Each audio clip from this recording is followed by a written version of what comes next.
This is my question, though, too, is how do they ban, like at the George Floyd trial, how do they ban an analogy saying that it's inadmissible as opposed to, actual evidence? I don't know. I mean, the judge's eyes were all I needed on that. Yeah. I think that means we have someone to answer. I think we have someone to answer this question for us. My half-Asian Laura Bill Richmond. With some updates. By the way, you guys are still on Twitter, right? Yeah, still. Last time I checked. Well, show little brother some love. Let people know that we're on here. Hey, before we get into the Twitter stuff, what is that? The inadmissible when someone just says George Floyd is Jesus Christ? Because maybe they in fact think he's Jesus Christ. Yeah. So federal and state rules of evidence that govern the trial. They have a rule in the 400s, Rule 403. It's about relevance. Relevance is defined as very broadly a couple of specific categories, but one of them is does the prejudicial effect outweigh the probative value? And usually comparing someone who died in a criminal trial to a holy figure is going to sway the jury and not actually be evidence. So that's why you can say, I don't want you to make that argument. Right. Okay. Is it just me or does his audio suck? Do you want me to do this like the old Johnny Carson? I'm going to jump in there. Hey. Yeah. So here, we'll just do it this way. Let's get in there. Does this work better and you can shut off his lav? All right. I'm speaking across the microphone. Hello. So, okay. You're still fine. I can hear you good. Update really quickly for people who don't know. So we were banned on Twitter. Let me make sure I get this right because I don't want to get sued. Yeah. I love my half-Asian. I might want you to get sued. Yeah, okay. I don't want to have to pay the retainer for that long. Right. No.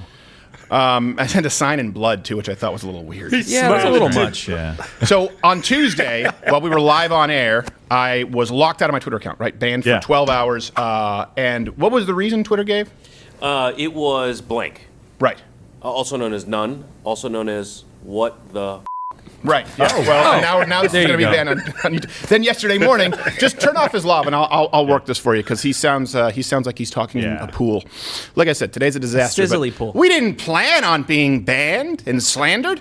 Then yesterday morning, the suspension increased to 6 days, 21 hours, and then every time we log in, it's still 6 days and 21 hours. Let me correct you on that. It was actually 6 days and 9 hours. Oh. Then 3 hours later, it went up to 6 days and 21 hours. Right. Then for That's about how 4 time hours works. last night, it just froze. Right. And every time you would refresh, it would say, yes, you're still at 6 days and 10 hours. Oh, but 3 hours later, you're still at 6 days and 10 hours. And now finally, someone is letting it count down. Right. Crazy. Now, what was the reason given? Because there's three Twitter suspensions. Yep. And look, like I said, I just want to do my job. Yeah. Right? Right. But I have no idea. Do we know what it is that got me banned? Well, you did get 3 emails, and every single one of them was that standard form email. Probably a lot of folks have seen it where it says you violated the rules, and then their form email has a spot there where they say exactly what it is. And in every one of those, they went ahead and told you the reason, specifically, : blank. No reason. Now, is this some legal jargon that I'm not familiar with? Well, it might be, but not in the United States of America. No. So maybe if you live in communist Russia or Venezuela, where the law doesn't matter, then maybe that might be a reason, but not here. I think Venezuela. I think you mean socialist haven. And when you said Russia, you meant to say Bernie Sanders' honeymoon location. Paradise. I did. Yes, exactly. Yeah. These people are running your government. Hope you like your stimulus. So this is one of the things that's Take it. I'm going to let you. I'll speak off mic because you keep having to adjust it here. So then I'll just ask questions from afar. Okay, so here we've heard time and time again, whether Jack Dorsey is in, giving an Axios interview, or he's in front of Congress, or he's just tweeting, Chasing his volleyball. Exactly. Yes. He just took a bunch of ayahuasca and he's up in northern Saskatchewan, out there learning to get with nature. Yeah, he just chilling. says over and over, we tell you what the reasons are. Right. We let you know what the violations are. We're upfront. We're clear. We uniformly enforce our policies, and that's the way it is. Except here, it's not just once. This is 3 weeks now with 3 separate alleged violations with not a single reason. But here's the thing. People out there will go, well, why do you need the reason? You can tell what post it was for, right? No. None of them are even connected to the post. That's it. It doesn't even say what post was the one that was violated. And by the way, the only thing is I'll say hit the notification bell to people who are subscribed because notifications don't mean a whole lot before I give the mic over here back to Bill. And oh boy. Is that what's going on? Hey, what's going on? What's happening? Hey, helicopter. Hey, can we bring It's up on bring up CNN really quickly? Hold on, Bill. I'm Lauren Fox on Capitol Hill, and this is CNN. This is CNN breaking news. The hell? Is that our roof? What? What's on the roof? Is that Troy Jr.?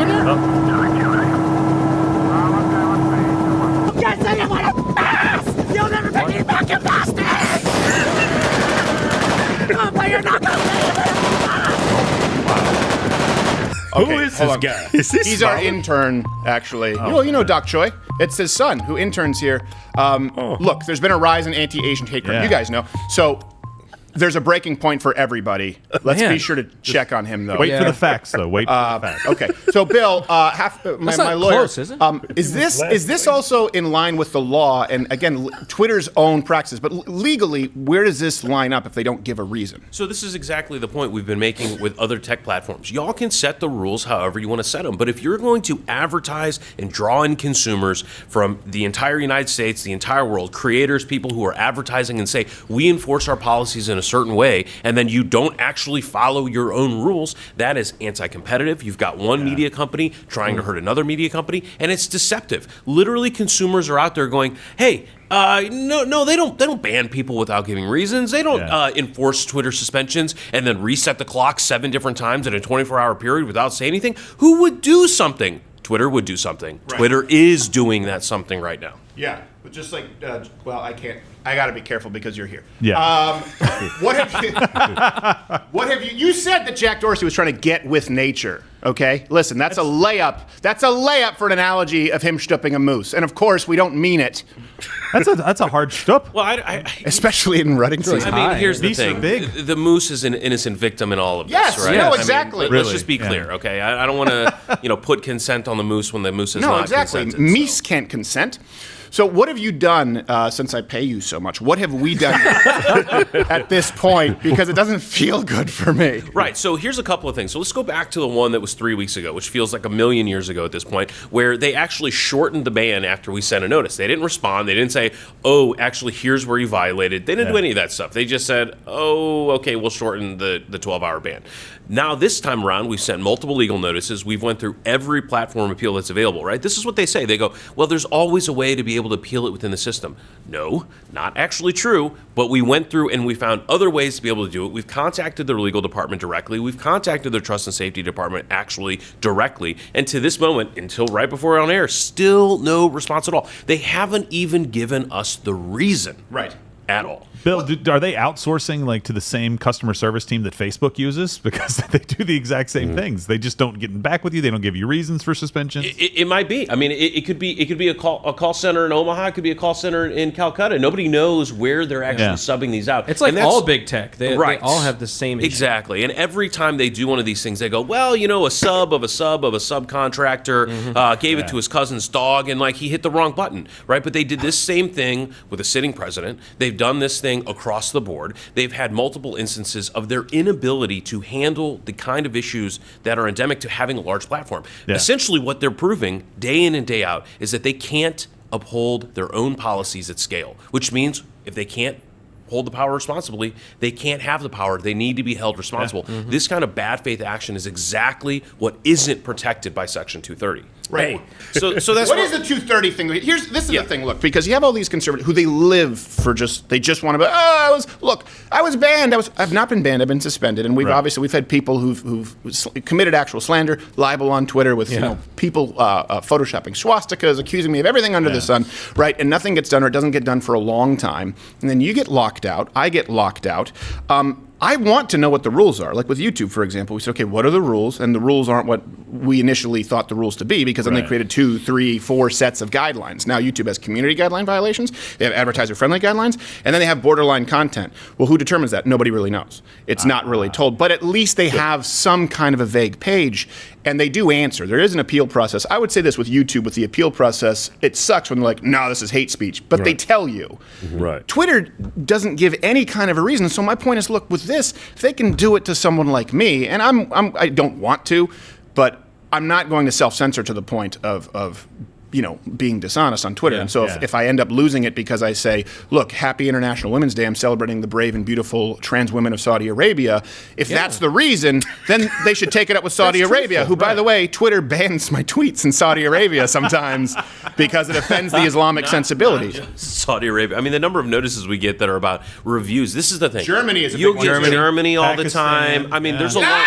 We're at least at 25 different countries that Twitter has somehow found a way to actively and instantly determine whether or not it's violating those countries' laws. But yet they cannot figure out a way to let an American citizen, for an American company, know what was the post that created an alleged violation or even what the reason was. This is what I'm saying over and over again, is that these companies have developed and created for themselves so much power that they're unable to actually exercise it in good faith. They simply can't. They can't even enforce their own rules or not enforce them in the right way. They've entrusted it to AI, to robots, to subcontractors, every instance. And this isn't just conservatives. This is happening to people across the board. Yeah. And yet nothing is being done to actually curb that, whether in Congress, certainly not happening under this administration, but also the question of the courts. And if someone's going to have to step up, we're doing that action as well. But Twitter itself is now one of the ones that is the most egregious on this front. And I don't think Jack Dorsey and ayahuasca is going to do anything about it.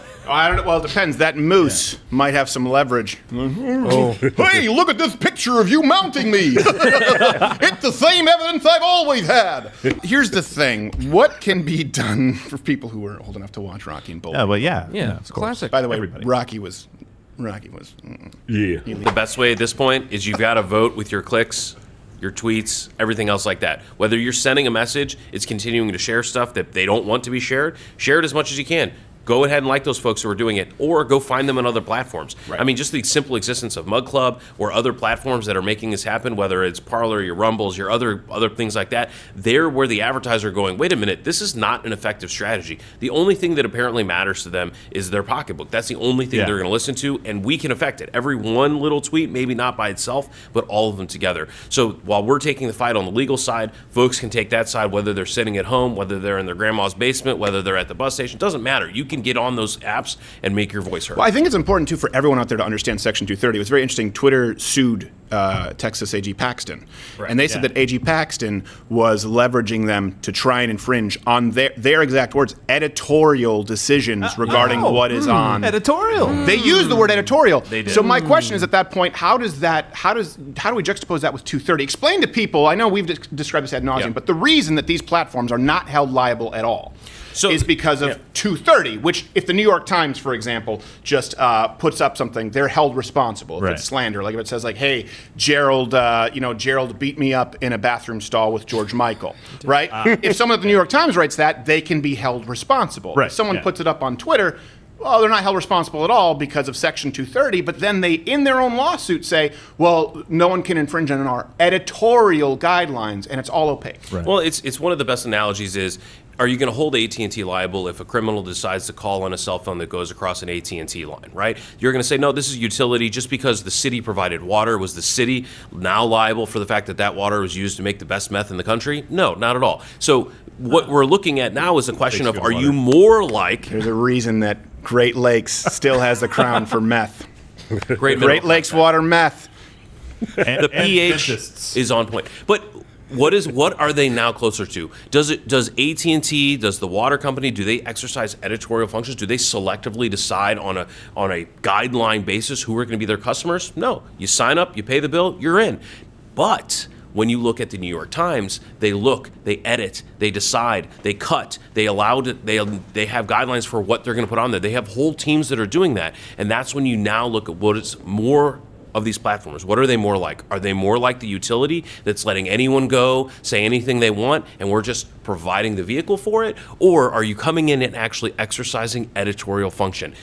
Use their own words exactly like you said. This, again, isn't about we're telling you how to run your business. This isn't saying the government should come in and run your business. It's run your business in an honest way. And if you were honestly editing, you're honestly held liable for it. Right, exactly. Yeah. Now, look, I don't want, and Gerald, you have a question? Yeah, well, the analogy actually gets worse, Stephen, like you said with the New York Times. With Twitter, With the moose? It gets even worse. Okay. So it's like the New York Times putting out that story and then blocking my account, the Twitter blocking my account and saying, you can't, right? That's what happens. And they can just... Wait.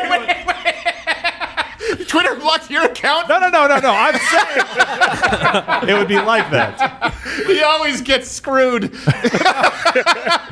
I would believe it. That they blocked your account. No. I'm saying that's what it would be like. It's like the New York Times tweeting out a story about me that's false that I should be able to sue them over, and then Twitter locking me out of my account so that I can't defend myself. Right. Yeah. Right? That's exactly what it's like. That's what Twitter is doing when they block people for 12 hours. Oh, it's just a couple of days. Oh, we'll fix the problem. No, this is strategic. You're doing this stuff on purpose. Yeah. Or at least it's very coincidental. Look, Half Asian Bill, I know you have to get going. Yep. My final question here is, look, I don't want to, because please join Mug Club. I don't have... We don't like getting banned. I don't want to have to sue Twitter. We're doing the Facebook lawsuit, which I know we can't do. We can't give you a bunch of updates right now, but the wheels are in motion. What do we do with Twitter? What are we gonna?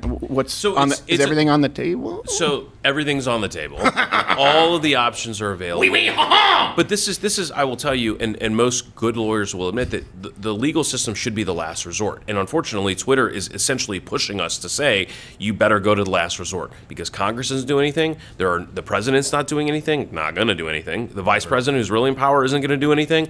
The state legislatures they're trying. You still look at these various states that are trying to enact legislation to try and do something about it. Thank God that they're doing that. But really, ultimately, we're going to have to figure out all the ways we can do it. Speaking of, I'm going to get out of here to go work on it. I got to go suit up. Suit up. Do it. Thank you, Half for you. I have music in my ears. Yeah.